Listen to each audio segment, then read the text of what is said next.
नमस्कार भक्तों, देव महिमा में आप सभी का स्वागत है। आज मैं आपको गजेंद्र और ग्राह मुक्ति कथा सुनाऊंगी।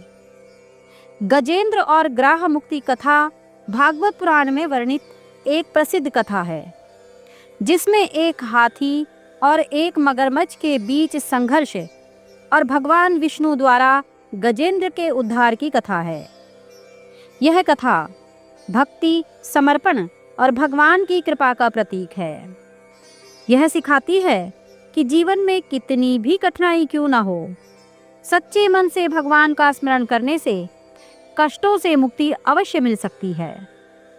तो चलिए प्रारंभ करते हैं गजेंद्र और ग्राह मुक्ति कथा। वैकुंठ के द्वारपाल जय और विजय पूर्व जन्म में कौन थे? क्षीर सागर में त्रिकुट नामक एक प्रसिद्ध एवं श्रेष्ठ पर्वत था। उसकी ऊंचाई आसमान छूती थी। उसकी लंबाई चौड़ाई भी चारों ओर काफी विस्तृत थी। उसके 3 शिखर थे, पहला सोने का, दूसरा चांदी का, तीसरा लोहे का। इनकी चमक से समुद्र, आकाश और दिशाएं जगमगाती रहती थी। इनके अलावा उसकी और कई छोटी चोटियां थीं, जो रत्नों और कीमती धातुओं से बनी हुई थी। सब ओर से समुद्र की लहरें आकर इस पर्वत के निचले भाग से टकराती, जिससे प्रतीत होता कि समुद्र इनके पांव पखार रहा था। पर्वत की तलहटी में तरह तरह के जंगली जानवर बसेरा बनाए हुए थे।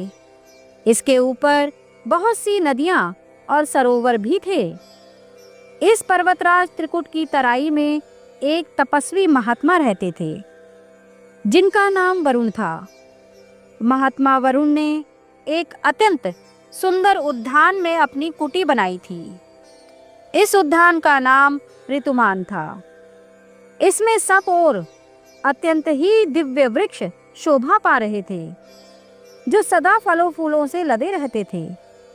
इस उद्यान में एक बड़ा सा सरोवर भी था, जिसमें सुनहले कमल भी खिले रहते थे तथा विविध जाति के कुमुद, उत्पल, शतदल कमल अपनी अनूठी छटा बिखेरते थे। हंस, चक्रवाक और सारस आदि पक्षी झुंड के झुंड भरे हुए थे। मछली और कछुओं के खिलवाड़ से कमल के फूल जो हिलते थे, उससे उसका पराग झड़कर सरोवर जल को अत्यंत सुगंधित कर देता था।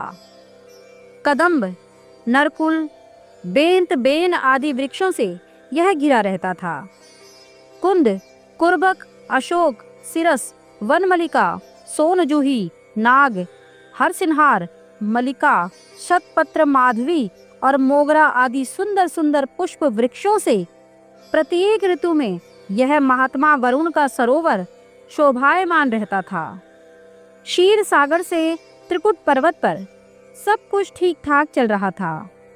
एक बार एक दर्दनाक घटना घट गई। इस पर्वत के घोर जंगल में एक विशाल मतवाला हाथी रहता था। वह कई शक्तिशाली हाथियों का सरदार था। उसके पीछे बड़े बड़े हाथियों के झुंड चलते थे। इस गजराज से, उसके महान बल के कारण बड़े से बड़े हिंसक जानवर भी डरते थे।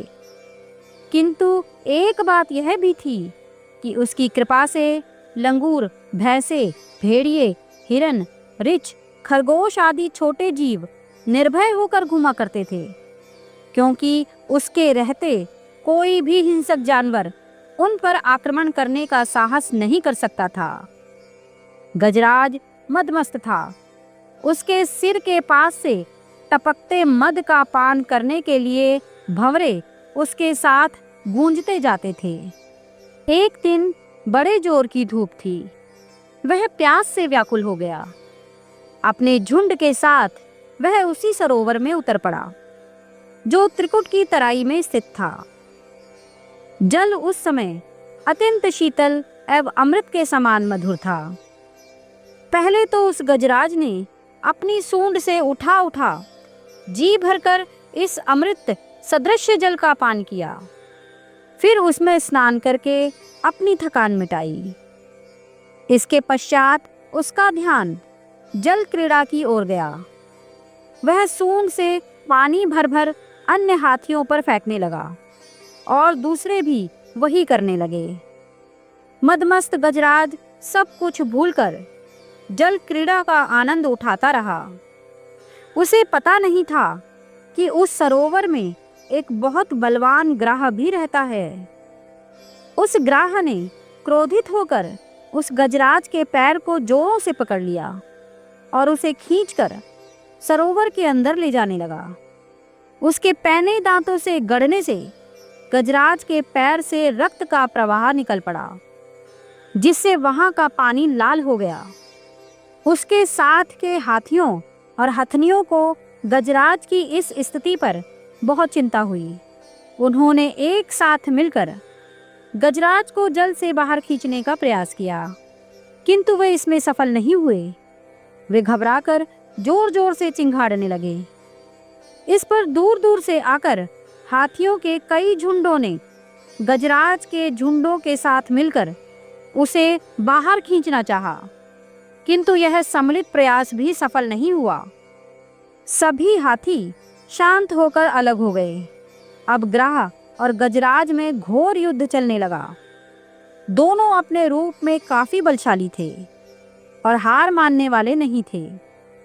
कभी गजराज ग्राह को खींचकर पानी से बाहर लाता, तो कभी ग्राह गजराज को खींचकर पानी के अंदर ले जाता, किंतु गजराज का पैर किसी तरह ग्राह के मुख से नहीं छूट रहा था, बल्कि उसके दांत गजराज के पैर में और गड़ते जा रहे थे और सरोवर का पानी जैसे पूरी तरह लाल हो आया था।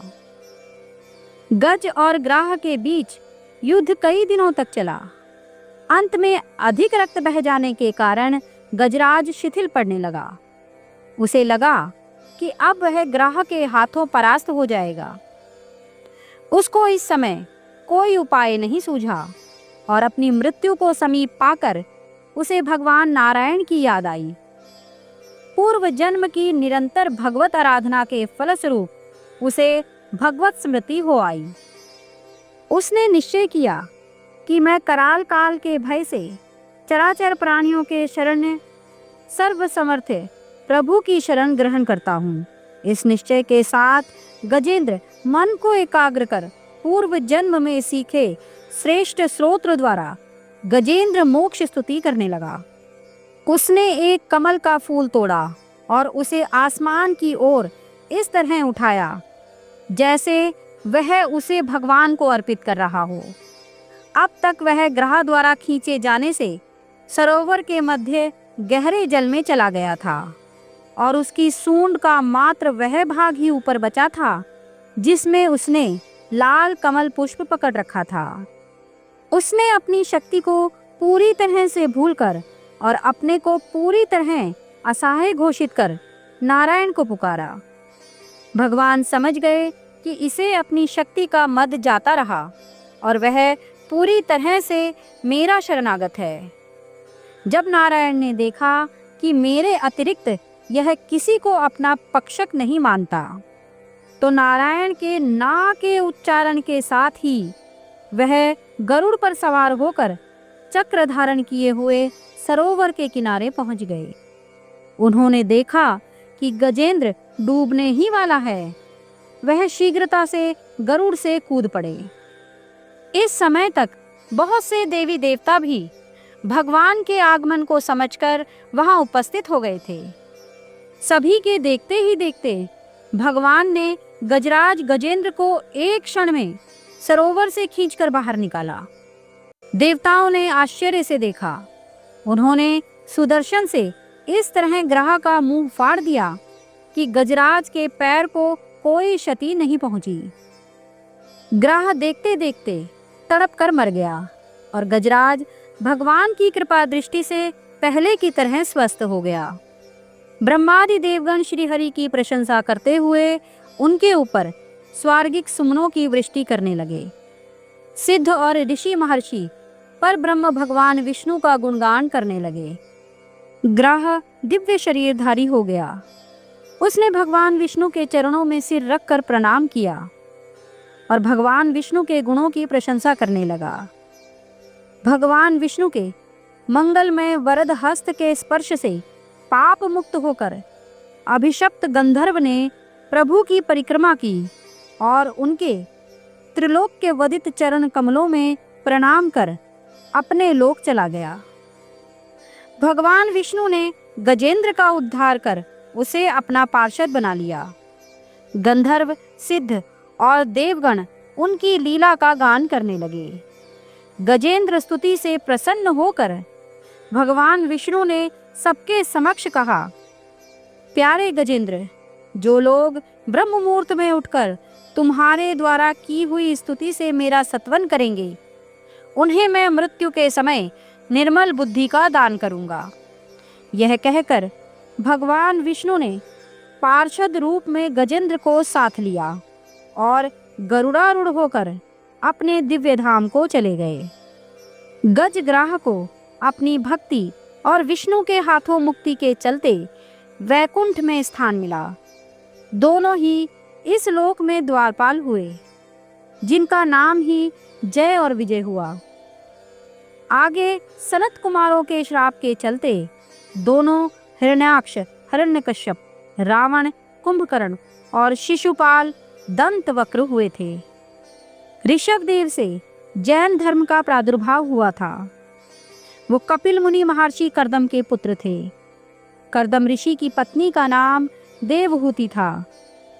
उन्हीं के गर्भ से कपिल मुनि जन्मे थे।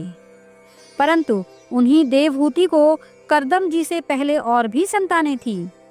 उन्हीं कर्दम और देवहूति के कपिल मुनि से बड़े 2 पुत्र और थे, जो वेदज्ञ थे।